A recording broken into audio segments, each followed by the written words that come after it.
There he go. Right there. That's what I'm gonna eat my tomatoes. Right there. I thought it was a cat or something and he's moving so fast I couldn't see him. You eating my stuff, bro. You've been eating up my tomatoes. Right there. He's not hiding. He's not hiding at all. It's interesting how creatures be in meditation, but this is who has been eating my tomatoes. My sister Court heard you. I heard you in there, but I couldn't see you. But now I see you. At least you know it's not a rat. His tail was pretty big. I kept seeing you move around, but I didn't see your face. Thought it was I was blaming it on some cats, the neighbors. Now I see what's going on. My tomatoes. So these tomatoes are just I don't know if they're gonna make it. Some of these tomatoes just started to come in. This guy. Him. Yeah, you.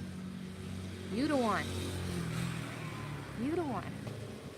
As soon as the flowers start coming back, after you come back, you're a bigger one than before though. Your tail is pretty big. I don't know what to.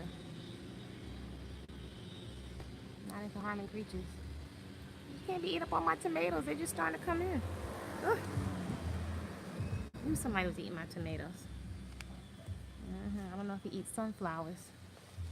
But I see the first tomatoes coming in on this batch. Over here, all in bags. Alright, I'm gonna have to figure this out just like everything else, huh? Let me see how my rest of my stuff is doing. You gotta share the space because creatures want to eat too. And my little sour sops. So it's 1, 2, 3 sour sops. Ouch. And these are actually peanuts or ground nuts. So all in here, these are actually ground nuts. And then some of this Cuban mint over here. And I put some aloe in it. They call it something like this. Looked like it was done and it came back. And then there's more leaf of life hiding underneath there. So I gotta move, and it says, oh look, it's another soursop. And this is tamarind. This is a tamarind tree. So, keeps me busy.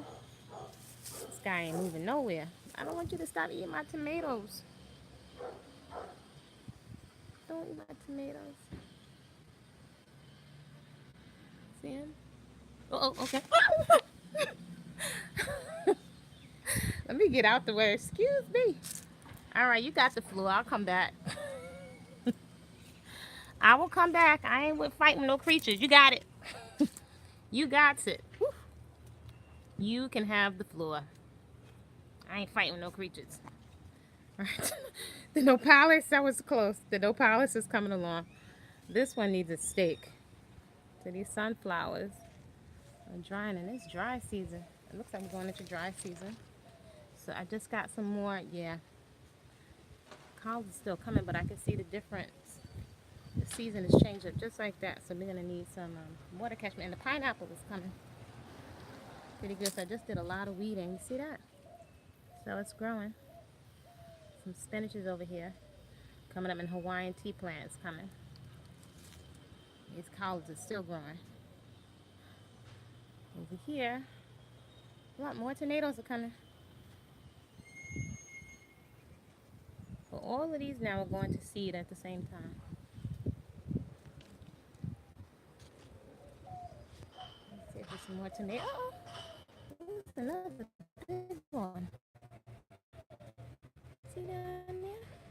Big old guap before new tomatoes coming in over here. Oh, more. Look at that. So I just put some old sticks in here to catch some of the tomatoes. And then all of this is all Cerasee. This is all a blood cleaner. It's bitter. And the bitters are really good to clean up your tongue. For those of you that, bugs, that might still be on cigarettes or sugar addiction and stuff like that. This is what it looks like fresh. So you can just rip it off and have it like that when the sun is very bitter. But the bitters are really good for cleaning your liver. And they seem to open up at the same time of the day, which is really interesting. And some sugar cane on the other side. Greeting.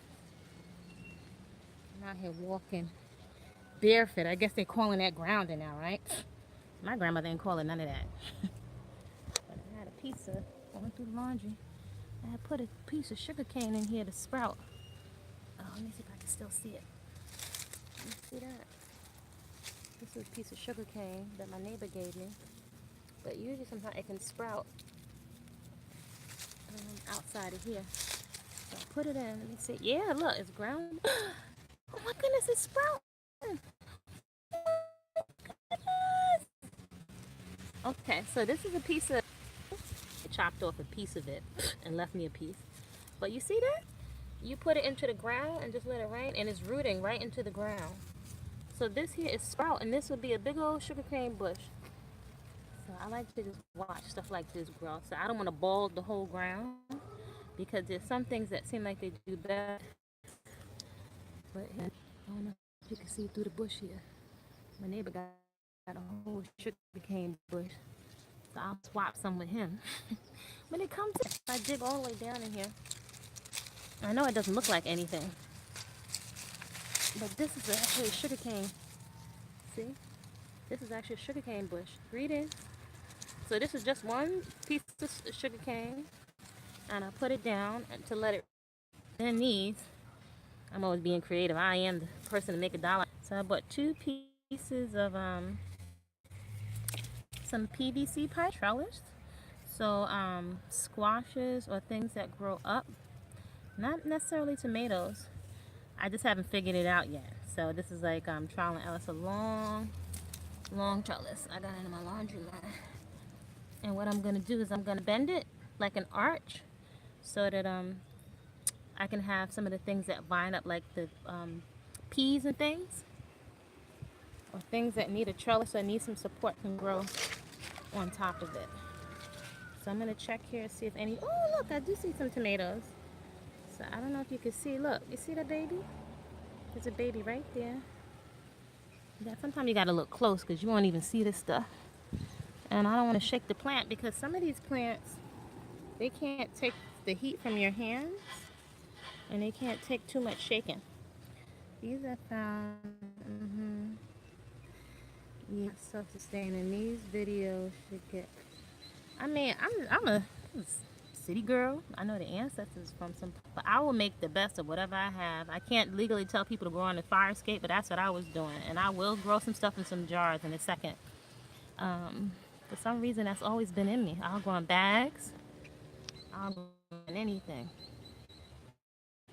Full with my weeding, so I don't pull something out.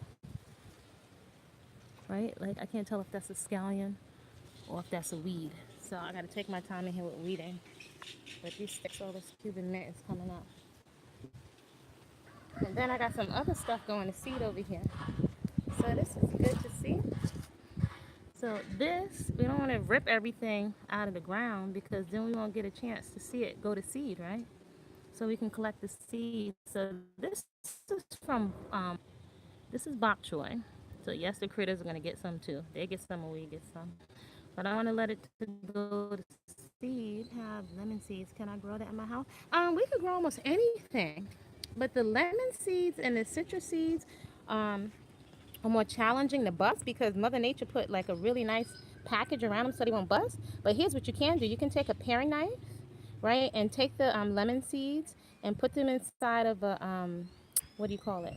Let's say, like, if this was a lemon seed, put it inside of a paper towel. So you wipe the slime off of it and take a paring knife, and you can open up the inner core of it, and you can put it between 2 paper towels and put it into a Ziploc, right? And so the Ziploc is going to have moisture and just enough warmth, and it can sprout from there.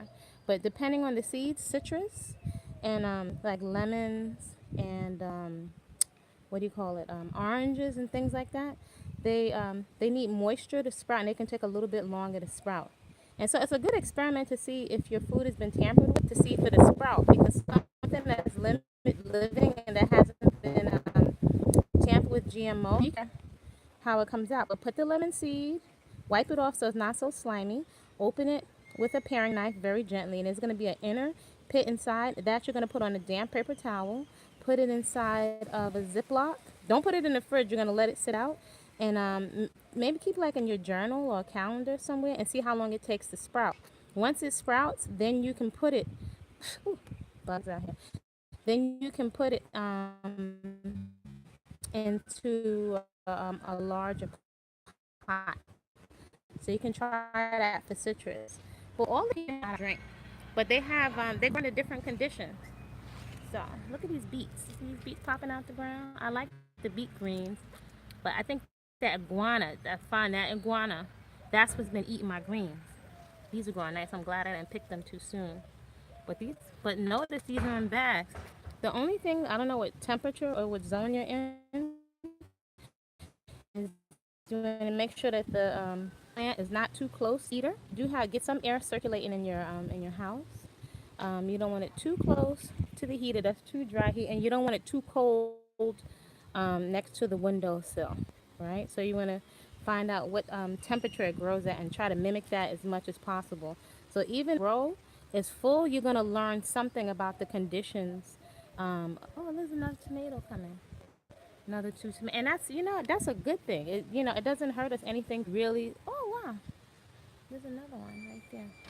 You learn about taking care of the plant. And I just put some more lettuce